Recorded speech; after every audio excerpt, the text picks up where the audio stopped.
Baik, Assalamualaikum warahmatullahi wabarakatuh. Sebelumnya terima kasih atas kesempatan yang telah diberikan kepada saya. Dan terima kasih juga atas atensi yang telah diberikan untuk menonton video saya. Pada kali ini saya akan membawakan hasil pengujian SPSS melalui data dari jurnal. Adapun jurnal yang pertama yang saya angkat di sini adalah hubungan atau relasi antara gaya belajar dengan hasil belajar pada mata pelajaran IPA kelas 5 SD Negeri Minasaupa, Kota Makassar. Baik, adapun latar belakang penelitian ini, peneliti di sini ingin mengetahui apakah ada hubungan antara gaya belajar yang diberikan variabel X dengan hasil belajar yang diberikan variabel Y. Nah, untuk mengetahui adanya hubungan antara dua variabel ini, maka peneliti melakukan analisis korelasi antara dua variabel tersebut, namun dengan percent product moment atau dengan cara manual. Oleh karena itu, saya mengujinya dengan SPSS. Nah, ini adalah data penelitiannya. Di sini ada 40 responden dengan varian data X dan varian data Y. X ini mewakili variabel X yang tadi itu adalah hasil belajar, dan Y itu adalah untuk poin Y adalah untuk poin hasil belajar.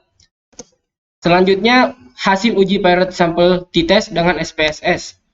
Oke, hasil uji Pirate Sample T-Test dengan SPSS di sini merupakan bagian dari analisis statistik parametrik untuk menguji hipotesis atau hipotesa atau dugaan sementara, umumnya digunakan untuk menguji data kuantitatif. Nah, pengujian ini dilakukan untuk mengetahui adanya korelasi atau hubungan, bisa juga untuk menemukan perbedaan antara dua variabel. Nah, misalnya hubungan antara variabel gaya belajar dengan hasil belajar. Nah, di sini kita ingin mencari korelasi atau hubungannya gitu ya.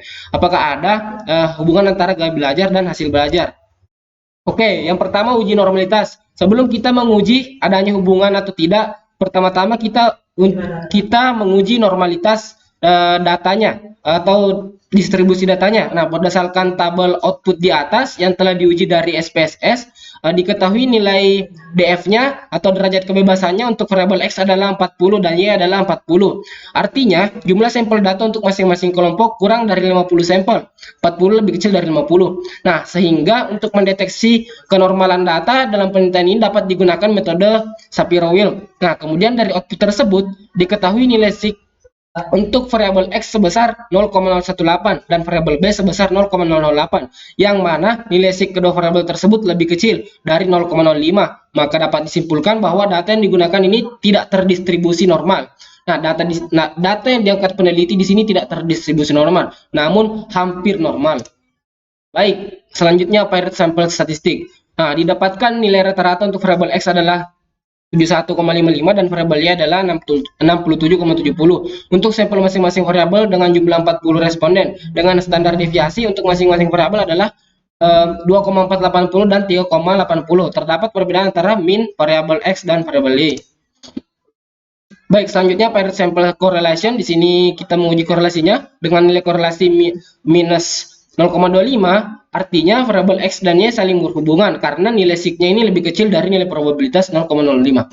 Baik, selanjutnya hipotesis. Di sini ada dua hipotesis. Yang pertama, H0, gaya belajar tidak mempengaruhi hasil belajar. Kemudian H1-nya di sini adalah gaya belajar berpengaruh terhadap hasil belajar.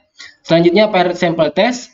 Nah, di sini dengan nilai sig lebih kecil dari 0,05, maka dapat disimpulkan bahwa H0 ditolak dan H1 diterima. Berarti bahwa di sini terdapat pengaruh antara gaya belajar atau X dengan hasil belajar Y pada mata pelajaran IPA kelas 5 SD Negeri Minasaupa.